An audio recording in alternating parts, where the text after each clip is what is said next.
People deluded. Arsenal won, Wolves won. And for those that were with me at the start, well, the end, better yet, of last video, you obviously saw I was rounding up. And even, do you know, it's a blessing in disguise that Kyle, because I have some additional thoughts to say. Now, the one reason I'm annoyed at the result, yes, our unbeaten run of sorts is still going, and things like that. And you can, again, it points to us being a second half side and fight and all of these things. But for me, it's the application. I feel people ran about. I didn't feel. Don't get me wrong. You would have been subbed if Uno saw that. So I don't feel there was an application in that sense. But the quality in the performance from start to finish, you set the tone in the first 10 minutes. I felt we was anonymous in that aspect.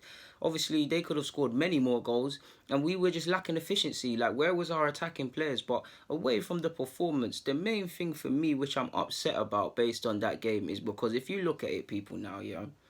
The Premier League, the margins are fine. Yes, we drew at the end of the day. People might think I'm being OTT. I might even be guilty of that. But because I'm looking so far ahead, it might be an issue. Whether we get top 4 or not is a different story. But right now, Spurs were ahead of us by however many points. I ain't got it to hand. We've obviously dropped points in that regard. And now the ace is up their sleeve of sorts. So what? We've dropped 2 points. We've dropped 2 points today. We dropped 2 points against Palace.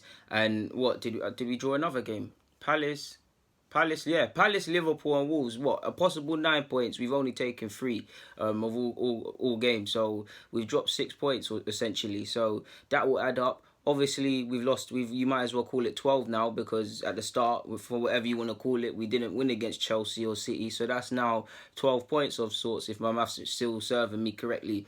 Now, yes, other teams are going to drop points. Spurs have dropped points. United have dropped points. Liverpool, not so much, of course. And Chelsea, Chelsea against Palace today. People are dropping points. We will drop points again. They will drop points, or at least hopefully they will. So it doesn't seem like a biggie. But for me, the league is about fine margins. When you look back in May and you think about where it went wrong, these are the times you need to win these sort of games. But do you know what? I can't even. Do you know what? Obviously, I'm more angry in the result, not in the result, in our performance that led to this result than the actual result, in the sense that it could have been avoided. We set ourselves up for this game. I wouldn't say it's anything to panic about, but does it look? Are we slipping into a bit of a rut of sorts? And we really need to think of, like, you need to look back in May and think about where it went wrong, and you want to avoid these things. 12 points is a lot of points. Like I said, people, it doesn't feel like that, because I mean, we're on however many games unbeaten run now. We're not on that. Our top goal scorer's got 7 goals. We finally got a striker that can compete for the Golden Boot, for instance. Everything is cool. Master man in Unai Emery with the subs. Everything looks cool. But if you look beyond that, like, we haven't won in 3 games.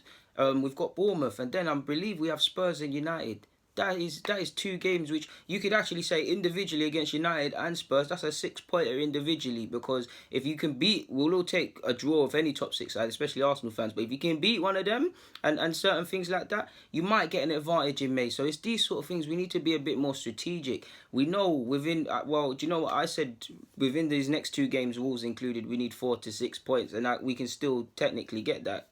Yeah, we can technically, well, not 6, obviously. We can still get 4 points because of incidences like this, why I say that. But we need to get 3 points against Bournemouth, because things can look very, very, very different with defeats, or hopefully it's not defeats against United with Spurs, but they can go either way, to be fair with you.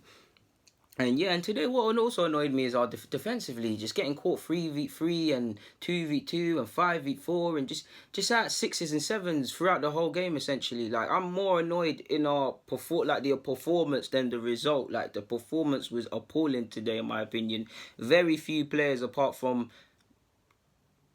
Leno definitely leaving the pitch with his head held high. 10 out of 10 performance. I'd say Bellerin as well. I'd say Torreira. At a push, I'd probably say Mustafi and Holding can walk away with a respectable sort of thing as well. Apart from Kolo, I'm not really upset with none of the defenders. I felt he was woeful, but the other defenders were cool. More annoyed in our attacking options, but that's for the player ratings. But for now anyways, people, apologies about the mishap in the first vid. But yeah, man, Arsenal won, Wolves won, and with an international break, and after that we go to Bournemouth. Thank you very much for watching in and them things. Comment, subscribe, your opinion, and the rest of it. I'm out.